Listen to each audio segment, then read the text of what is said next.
25-এর মধ্যে হতে হবে। যদি এরকমটা থেকে থাকেন, আগামীকাল ম্যাডামের অফিসে এসে দেখা করুন। ওখানেই ম্যাডাম তার যোগ্য পাত্রকে বেছে নেবে। পাত্র চাই, পাত্র চাই, পাত্র চাই। ম্যাডামের টাকা পয়সার কোনো কিছুর অভাব নাই। ম্যাডামের জন্য একজন যোগ্য অন্ধ পাত্র চাই। আপনারা কেউ মিস করবেন না। যারা যারা অন্ধ আছেন সবাই দলে দলে যোগদান করে সকাল 11টার সময় পৌঁছে যাবে। কে জানে আপনি হতে পারেন ম্যাডামের স্বামী। পাত্র চাই, পাত্র চাই, পাত্র চাই। এই নাও জান, কফিটা খেয়ে নাও।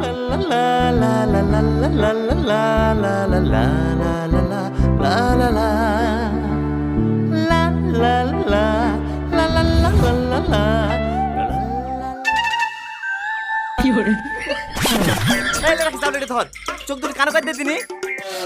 এই শালা আবার কি বলছে? ভালো চোখ কানা করবি কেন রে? শুনতে পারলি না অন্ধ স্বামী চাই? আচ্ছা তুই বা কি করবো? এই সারাদিন ভুলে নিলে রে 300 টাকা। দে ভাই দে, চোখ দুটো কানো কাট দে। সাথে বলে মালু পাবো, বড় লোক হয়ে যাবো। এই রোদে গরমে মাঠের কাজ তো করতে হবে না। অত শুধু বললো খা না, তোর মতো মাল কত আছে যারা আগে থেকেই কানা। তুই এখানে কি প্লেস পাবি নাকি? শুধু শুধু চোখ দুটি হারাবি। কি বলো চাচা? হ্যাঁ, তোরা চোখ কানা করলে আমাদের সাথে অন্যায় করা হবে না? মানে আমিও তো যাবো ভাবছি।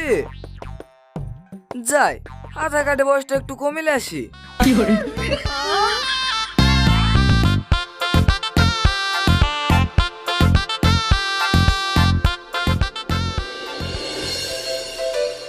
আমি তো বয়স মাইকিং করার সময়ই বলে দিয়েছি 20 থেকে 25।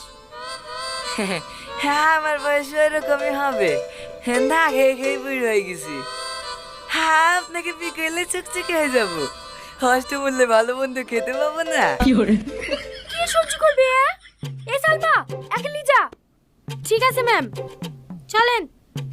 কেন মা, বি করবে না? না, শুধু শুধু টুকটুকি ভাড়ায় দেওয়া হলো, ঘুষ টুস দিয়ে হবে না মা? না হবে না। আর শোন, বাইরে যা বুড়ো আছে সব তাড়িয়ে দে।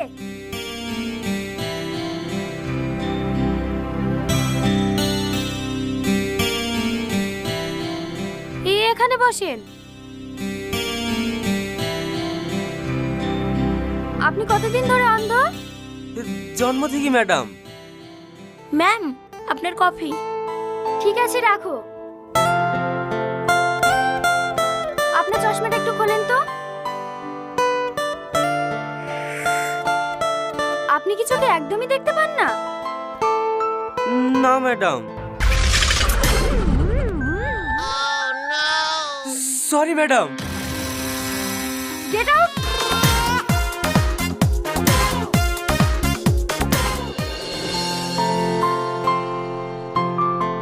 সত্যি আপনার মতো মানুষ হয় না। আপনি তো দেবী।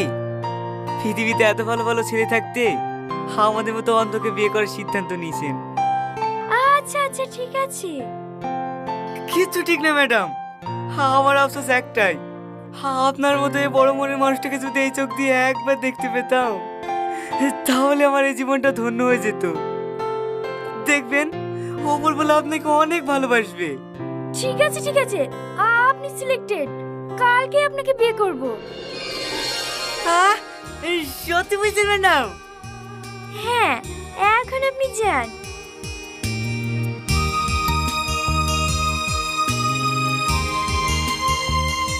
আর শুনে, হ্যাঁ বলেন। ফ্যানটা একটু অফ করে দেন না, খুব ঠান্ডা লাগছে। হ্যাঁ।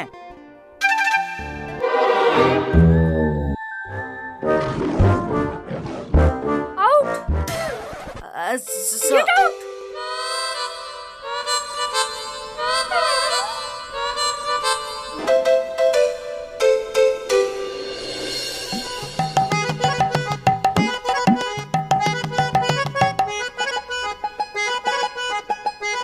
যান, সামনে চেয়ারে গিয়ে বসেন। চেয়ার কোথায়? চেয়ার? আরে আরে, বললেন কিভাবে? ওঠেন।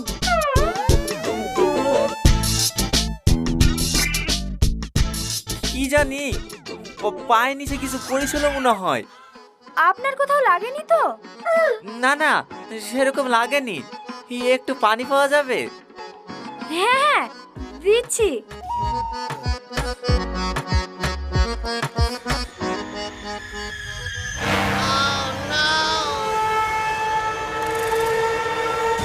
আপনি কি জন্মগতই অন্ধ নাকি কোনো অ্যাক্সিডেন্ট হয়েছিল?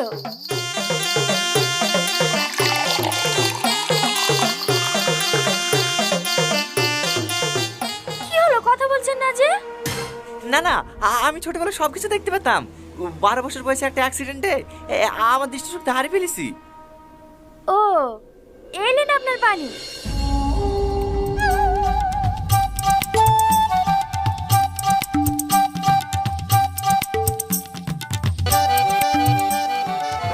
দাঁড়ান দাঁড়ান, এই পানিটা খাইন না, পানিতে পোকা পড়েছে। আমি আপনাকে অন্য গ্লাস দিচ্ছি।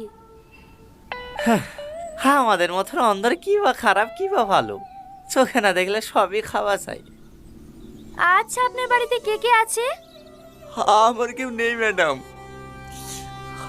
আমি অনাথ।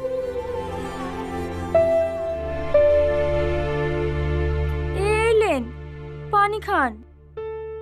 আপনি পাস, কালকেই আমি আপনাকে বিয়ে করব। সত্যি? হ্যাঁ।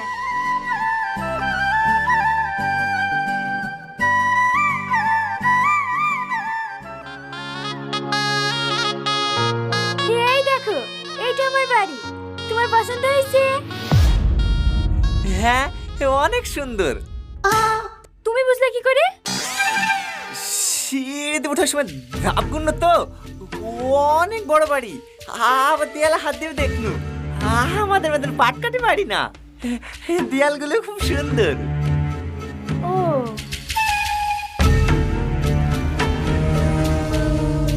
তোমাকে বলেছিলাম না আমি বিয়ে করব। এই দেখো, এইটা আমার স্বামী। খুব সুন্দর না? কি গো, কার সাথে কথা বলছো? আমার আগের স্বামীর সাথে। তুমি যে বললে তোমার স্বামী মারা গেছে? হ্যাঁ, মারা গেছে তো। আমার স্বামীর ফটো টাঙানো আছে। আমি সারাদিন যা যা করি সব আমার স্বামীকে এসে বলি। জানো, আমার একটু ইচ্ছে ছিল না বিয়ে করার, শুধু তোমার জন্য করলাম। দেখো দেখো, আমাদের দুজনকে খুব ভালো মানিয়েছে, তাই না?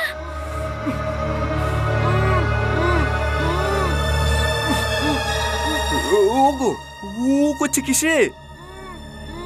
ওই আমাদের টিভিটা অটোমেটিক স্টার্ট হয়ে যায় তো। তুমি আমার স্বামীর সাথে আশীর্বাদ চাও। হ্যাঁ হ্যাঁ, আশীর্বাদ করেন ভাই, আমরা যেন সুখী হই। আসো জান, তুমি এইখানে বসো।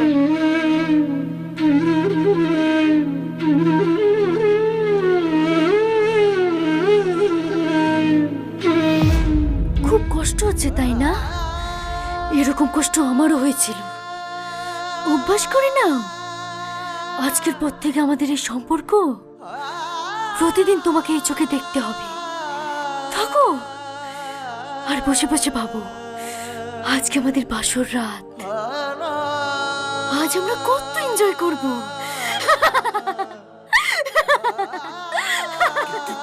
কি গো, অত আনন্দ কিসের? তোমাকে পেয়েছি না, চলো।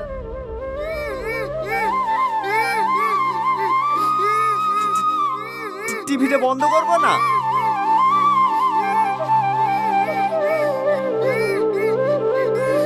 না, ও চলুক, চলো। চেষ্টা করবেন ওই নেশা খুঁটটা প্রবঞ্চনায় নেশা করে অত্যাচারে এলাকার মানুষগুলা বড় বিরক্ত। এবার ওই নেশা করে গেছেন আল্লাহর ওলির কাছে, হুজুর আপনি আমারে বায়াত গ্রহণ করান, আপনি আমারে বায়াত গ্রহণ করাইবেন। তবে শর্ত হইল হুজুর আমি বায়াত গ্রহণ করুন কিন্তু নামাজ পড়তাম না। আল্লাহর ওলি কয় বাবা এটা কেমন পাগল আমার কাছে আসলো, করে নেশা, আবার যদি করে তারে মুরিদ করাইতাম না, এই ব্যক্তি তো আমার সাথে খারাপ আচরণও করতে পারে। হুজুর বলতেছে ঠিক আছে, তুমি বলছো তুমি নামাজ পড়তে পারবা না, যদি তুমি মুরিদ যাওয়ার পর নামাজ পড়ো। আল্লাহর ওলিদের হিকমত এবং তাদের জবানের কথা এটা কেউ বুঝতে পারে না। বোঝার জন্য আলাদা রকমের ক্ষমতা এবং পাওয়ার লাগে। কথা কন্যা ঠিক কিনা? ডাক দিয়ে বলতেছে কারণটা কি? বলে হ্যাঁ, নামাজ পড়তে পারবা না। যদি নামাজ পড়ো, প্রতি ওয়াক্ত নামাজের জন্য তোমাকে একটা দ্বারা, জুতা দ্বারা, খড়ম দ্বারা আঘাত করা হবে। বলছে হুজুর, আমি এমনই তো লোক টোকায় যার কাছে আমি বায়াত গ্রহণ করতাম, যেই ব্যক্তি আমারে নামাজের কথা বলবে না। তবে হুজুর বলে সত্য হইলো নামাজে তো পড়তে পারবা না, আমি তোমার একটা তালিম দেই বায়াত গ্রহণ করার কারণে। তুমি একটা জিকির করবা, যে জিকির হলো লা ইলাহা ইল্লাল্লাহ। হাদিস শরীফের মধ্যে রাসূল পাক বলেছেন আফদালুজ যিকরি লা ইলাহা ইল্লাল্লাহ ওয়া আফদালুদ দুআই আলহামদুলিল্লাহ। সবচাইতে উত্তম জিকির হলো লা ইলাহা ইল্লাল্লাহ, সবচাইতে উত্তম দোয়া হলো আলহামদুলিল্লাহ। তুমি বলো এই জিকিরটা করতে পারবা না? হুজুরের কথা মোতাবেক ওই নেশাখোর ব্যক্তিটা ডাক দিয়ে কই, হুজুর আপনার কথা মোতাবেক আমি জিকিরটা করতে পারবো, আপনি আমারে বায়াত করান। হুজুর বলে তোমার বায়াত হয়ে গেছে, তুমি যেহেতু আমার সাথে ওয়াদাবদ্ধ হয়েছে এটাই বায়াত। মারহাবা। আর জোরে কয় না মারহাবা? ডাক দিয়া কই, বাবা যাও তাহলে চলে যাও। এবার নেশা করতে যাওয়ার পর হুজুর বলতেছেন, এবং যেহেতু আমি নেশা করতে আমার কাছ থেকে দৌড়াইছি, আমি আল্লাহর কাছে দোয়া করলাম, আল্লাহ এই ব্যক্তিটা তো খারাপ মানুষ, নেশা করে, তার সম্পূর্ণ এলাকার মানুষ বড় নিস্তব্ধ। আল্লাহ তুমি যদি হেদায়েত না দাও, হেদায়েতের মালিক আর কেউ নাই, হেদায়েতের মালিক কে? আল্লাহ। আল্লাহ তুমি তার হেদায়েত নসিব করো, আল্লাহ তুমি তার হেদায়েত নসিব করো, আল্লাহ তুমি তার হেদায়েত নসিব করো। আল্লাহ ওলিদের এমন খাসিয়ত, ওনাদের ইবাদতের কারণে, আল্লাহ ওলিদের ইবাদতের পাওয়ারের কারণে, ঈমানের পাওয়ারের কারণে তারা কোনো দোয়া করলে আল্লাহ তারা দোয়া ফিরায় না। কারণ হাদিসে মুবারাকার মধ্যে দেখলাম আল্লাহ কোন বান্দা যখন আল্লাহ তাআলার বেশি নফল ইবাদত করে, এটা আর বান্দা থাকে না, এটা বান্দা থেকে আল্লাহর বন্ধু হয়ে যায়। আল্লাহ পাকের পেয়ারা হাবিবের হাদিসে মুবারাকার মধ্যে বলতেছে, ওই বান্দা যখন বান্দা থেকে বন্ধু হয়ে যায়, তখন বান্দার হাত আর বান্দার হাত থাকে না, এটা স্বয়ং আমার আল্লাহর কুদরতি হাত হয়ে যায়। বান্দার চোখ তখন বান্দার চোখ থাকে না, এটা আমার আল্লাহ তাআলার কুদরতি চোখ হয়ে যায়। বান্দার জবান তখন বান্দার জবান থাকে না, এটা আমার আল্লাহ তাআলার কুদরতি জবান হয়ে যায়। এ মুসলমান, এ নবীর উম্মতের দলেরা, এবার আল্লাহর বান্দাটা আল্লাহ ওলির কাছ থেকে তালিম নিছে। নামাজ পড়তে পারতো না, জিকির করতে পারবো। জিকিরের নাম লা ইলাহা। আস্তে আস্তে কয়, মনে হয় একবার উদয় গেছে। জিকিরের নাম লা ইলাহা। আরে আমি না নরম গরম, হুজুর এটাছে না, একটু মুহাব্বত একটু করতে হবে। হুজুর আইলে তো আপনারা দেখলে শান্তি পায়। মারহাবা কম। আমি আইয়াম না এই অবস্থা দেখছিলাম, মাশাআল্লাহ। এই আল্লাহর নামে যদি হুজুরে দেখতো, আমি চিন্তা করি হুজুর ওয়াজ করতেন। আলহামদুলিল্লাহ, জিকির আজকার মুনাজাত দিয়ে আপনারা গোলাইছি। আল্লাহ কবুল করুক। জোরে কোন আমিন। বিরিয়ানি খাওয়ানোর মানুষের দরকার আছে, কারণ আমার দ্বারা আগে শেষ রেডি হয়ে গেছে। আল্লাহ যেন কবুল করে। জোরে কোন আমিন। ওই পাগলটার তালিম দিছে, নামাজ পড়তে পারবে না, তবে জিকির করতে পারবে। বলেন না তালিমটা ভালো না খারাপ? ভালো তালিম। যেহেতু তালিম দিছে, একটা একটা করলে না আরেকটা শিখবো, একটা করতে করতে আরেকটা শিখবো। ডাইরেক্ট তো সন্তান গর্ভ থেকে হিসাব বাবা রাখে না, সন্তান তো দুনিয়াতে আস্তে আস্তে আস্তে আস্তে করে শিখে। এবার ওই বান্দাটা নেশা করার নেশা করে, কিন্তু আল্লাহর ওলির দরবার থেকে ওই দিন নেশা করার জন্য মদের বাটিখানায় যায়, দেখে রাত্র বেশি হয়ে গেছে, মদের বাটিখানাটা বন্ধ, ওই দিন আর নেশা করে নাই। কি করে নাই? ওই দিন নেশা না করতে পারে চিন্তা করলো, আমি যেহেতু বায়াত গ্রহণ করেছি, আমি এখন বাড়ি যাওয়ার আগ পর্যন্ত লা ইলাহা ইল্লাল্লাহ জিকির করব। নামাজ না পড়তাম না, আজকে যেহেতু নেশা করতে পারি নাই, লা ইলাহা ইল্লাল্লাহ জিকির করতে করতে বাড়িতে গেছেন। ঘরে স্ত্রী স্বামীর এমন আচরণ দেখে বড় অবাক, কি আমার জামাই তো নেশা করতো, কিন্তু এখন আমার জামাই আর নেশা করে না। ও বাবা, কোন স্বামী যদি নেশা করে, বদ কাজ করে, স্ত্রীর এটা পছন্দ না। আপনারা অনেকে সিগারেট পান করেন, সিগারেট খাওয়ার কারণে আপনাদের স্ত্রী রাত্রবেলা বিছানার মধ্যে অন্যদিকে মুখ ফিরে শুয়ে থাকে, কারণ সিগারেট খোরগুলা বিড়ি করেন মোহের ভিতরে যে গন্ধ, গুয়ের গন্ধের সেটার বালা। কথা কয় না? আপনার বলতে আপনার খাট থেকে লাথি দিয়ে পালায় না, এটা আপনার হাজার কপালের ভাগ্য।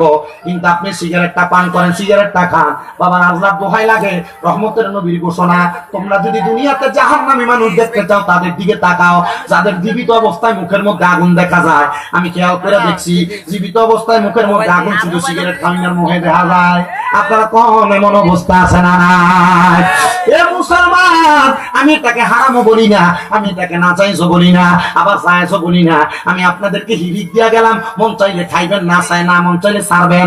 এ নবীর উম্মতের দল, আশেক রাসূল ভাই বাবারা, এবার আল্লাহর বান্দা যখন নেশা না কইয়া বাড়ির মধ্যে গেছে, বউ বড় অবাক। ইনি চিন্তা করলো, আমার স্বামী তো মদ খায়, আমার স্বামী তো নেশা করে, আমার স্বামীর এমন অবস্থা দেখে আমার কাছে ভালো লাগতেছে। মহিলা রাত্রবেলা আনন্দে আর ঘুমায় না। নেশা করে যখন আসে, দুলতে দুলতে বিছানাতে পড়ে, জুতো খুলে না, আজকে আমার স্বামী কত সুন্দর। স্ত্রী কি খুশি না বেজা? আমার বালা বউ দেখতে পারে, কথা কোন ঠিক কিনা? তবে হ্যাঁ, কোন বউ যদি এটা যদি মনে করেন যে শয়তান মার কয়, বলে হুজুর বউ কেমনে শয়তান মার কয়, না, মহিলারা আসলেই ভালো, কিন্তু আল্লাহ তাদেরকে হযরত আদম আলাইহিস সালামের বাম পাথরের বাঁকা হাড্ডি দিয়ে বানাইছে, তো এরা মাঝে মাঝে বাঁকা হয়ে যায়। তবে এরা বাঁকা হওয়ার 3 কারণ। কয় কারণ? মহিলারা বাঁকা হওয়ার কয় কারণ? মহিলারা ঘাউরামি করার কয় কারণ? 3 কারণ। 1 নম্বর কারণ, তাদের জামাই যদি পরকিয়া করে, তাদের জামাই যদি তাদের সামনে অন্য কোনো নারীর প্রশংসা করে, তাদের জামাই যদি নেশা করে, তাদের জামাই যদি বদকাজ করে, ওই মহিলা তার সংসার অশান্তি করে। 2 নাম্বার, ওই মহিলা যে ঘরে বিবাহ হয়ে আসছে, তার শ্বশুর শাশুড়ি যদি তারা নিজের মেয়ের মতো না মনে করে, তাহলে ওই মহিলা পরিবার অশান্তি করবে। 3 নাম্বার, ওই মহিলা তার মায়ের কুপরামর্শ অশান্তি করবে। অনেক মহিলার মারা তারা তোর জামাই কি কামাই করে না করে এটা খবর রাখিস, না তো তোর ভবিষ্যৎ শেষ হয়ে যাবো। সে তার মা বাপের সবকিছু দিয়ে দিব, তোর কিছু দিত না। তখন মহিলা যখন তার স্বামীর ইনকামের ইন্টারফেয়ার করতে যায়, তখন তার সংসার ভাঙে। কথা কোন ঠিক কিনা? আল্লাহর দোহাই মা বোনদের কাছে আবদার, স্বামী কি কামাই করে তোমার হিসাবের দরকার নাই। তোমার খাবার, তোমার সন্তানের ভরণ পোষণ আদায় করে কিনা তুমি দেখবা। তোমার শ্বশুর শাশুড়িকে তুমি তোমার মা বাবার মতো সম্মান করবা। আর যারা বুড়া বুড়ি আছেন, আপনাদের কাছে আবদার, আপনি আপনার মাইয়ারা যে চোখে দেখবেন, আপনার নিজের ছেলের বউটাকে সে চোখে দেখবেন। তখন আপনি আপনার ছেলের বউর কাছ থেকে মেয়ের মতো আচরণ পাবেন, আপনার সংসার অশান্তি হবে না। কারণ কোন ঘরের ভিতরে যদি ছেলের বউ, যদি কোনো বউ যদি অশান্তি করে, এই পরিবারটা জাহান্নামের মতো হয়ে যায়। আবার যদি বউটা ভালো করে, এই পরিবারটা জান্নাতের একটা সুশীতল জায়গা হয়ে যায়। আল্লাহ আল্লাহ এমন একটা পরিবার প্রত্যেকটা মানুষকে দান করেন, যে পরিবারের মাধ্যমে তারা প্রশান্তি লাভ করতে পারে। কারণ এই পরিবারের অশান্তির কারণে অনেক মানুষ ফাঁসি দেয়, অনেক পুরুষ ট্রেনের তলে মাথা দেয়, অনেক মানুষ রাস্তাঘাটে গাড়ির তলে মারা যায়, অনেক ব্যবসায়ীরা ঘুম অবস্থায় মারা যায়, একমাত্র টাকার টেনশনে না, পরিবারের টেনশনে। আপনাদের কাছে আবদার, পারিবারিক টেনশন যেন না হয়, এমন ভাবে চলার চেষ্টা করবেন। আর নারী মানুষ, এরা ঘাউরা মানুষ, এরা একটু বাঁকা হাড্ডি দিয়ে দেখো বানাইছে, মাঝে মাঝে ঘাট তেরা করবে, একটু ছাড় দিয়েন। আল্লাহর হাবিব বলছে, তোমরা তোমাদের নারীদেরকে মা বাবার নাম তুলে গালি দিও না। ইয়া রাসূলুল্লাহ, কেন? বলে আমি নবী মহিলাদের বাবা। চিন্তা করেন, আপনি যদি আপনার স্ত্রীকে অমুক মারানি জি করে গালি দেন, গালিটা রহমতের নবীর উপরে যায় পড়ে, আর মহিলারা সব সহ্য করে, তার মা বাপের গালি দেন সহ্য করে। যখন আপনি গালি দেন আপনার স্ত্রীকে, তখন আপনার স্ত্রীর মনটা বেজার হয়ে যায়, তখন আপনার প্রতি নারাজ থাকে। রাত্রে ঘুমাইতে যান, সাড়ে অন্যদিকে মুখ ফিরিয়ে ঘুমাই থাকে, মাঝখান দিয়ে বালিশ দিয়ে দেয়। আসতে কইলেন কেন আপনারা? কথা কি ঠিক না বেঠিক? রাসূল বলেছেন শুধু গালি না, তোমাদের স্ত্রী যদি মাঝে মাঝে কোনো অন্যায় করে, তোমরা তোমাদের স্ত্রীদের মুখের মধ্যে আঘাত করো না। আর আপনার বউ যখন অন্যায় করে ঠাস করে গালে একটা শটকনা মারেন। রাসূল বলেন শুধু তাই না, কেন মারবা না? তোমাদের স্ত্রী তোমাদের জন্য সাময়িক সময়ের মেহমান মাত্র, তোমরা তাকে মেহমানের মতো আদর যত্ন করবা। আর আমরা বেড়া মানুষ, মাশাআল্লাহ গো, আমরা যে একটু থেকে একটু গুরুম করে ফিট বেড়ায় খিচ চালায়। কথা বল না কেন? কিছু কি খিচে না?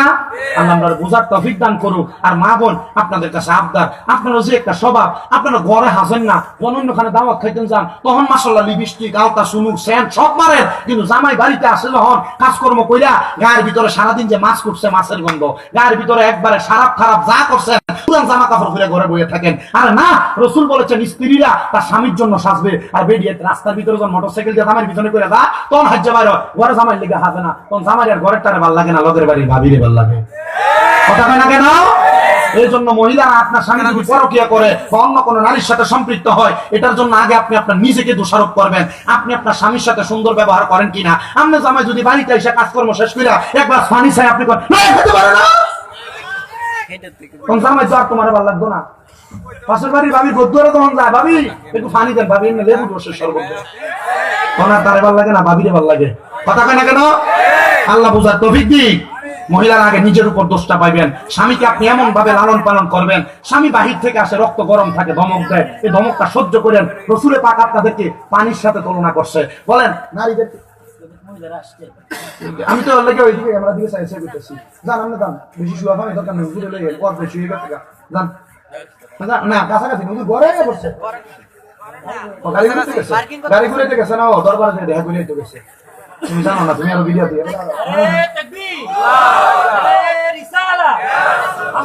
বল জামাত মহব্বতকারী শামীম রাজা সিদ্দিকী সাহেব। আলহামদুলিল্লাহ কোন আস্তে আলহামদুলিল্লাহ আরো ধরে আলহামদুলিল্লাহ। ও আজকে আমাদের কষ্ট দিতেছে শুনতে। আমি ও যতক্ষণ করছি অতক্ষণ কি ফালতু কথা কইছি না বোঝার কথা কইছি। আমি এখন লাস্ট 5 মিনিট যে কথাগুলো কইছি এগুলো যদি মাইন্ড না চলে একটা পরিবার কি শান্তি হইব না অশান্তি হইব? আবার কোন এমন সিস্টেম আছে শিখিয়ে দিয়ে দামও ভিডিও ভিডিও লাগিয়ে দেবো। অনেক বেড়া কিফটামি করে জামাই কোনো কিছু নিজে ইচ্ছা করলেও জামাই এই না স্ত্রীকে কোনো কিছু দেয় না। কিফটা বেড়াই আছে না বউরে ওই বছরে বছরে যে কিনা দেয় এরপর আর কোনো কিছু কিনা দেয় না। এতে আর শুধু ব্যাংকে রাখে জায়গা জমি কিনে। মহিলা তোমার জামাই যদি এমন কিফটামি করে চুরি করে খাইবা গুণ হইতো না। শিখাই দিয়ে গেলাম আজকে গুণ হইলে এটা আমার দিয়ে রাখো। তবে চুরি করে নিজে খাইও জামাই বাড়িতে ফাঁসার বাবার বাড়িতে ফাঁসার করো না। ফাঁসার করলে এটার কারণে কবিরা গুণ হইব। তবে তোমার জামাই যদি কিফটা হয় যদি না দেয় তাহলে চুরি করে খাইও। জামাই টিয়া চুরি করে খাওয়া যায় স্বামী মেজার করতে হবে। কি করেন আপনারা? জামাই যদি কিফট হয় শর্ত জামাই যদি কিফট হয় ভিডিও কি দেখতে খুশি হইব।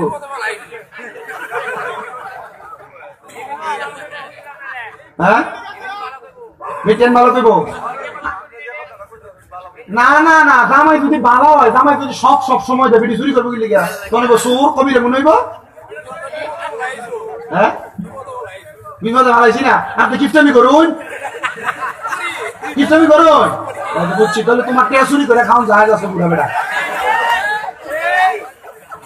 আল্লাহ আমরা বুঝার তৌফিক দান করুন।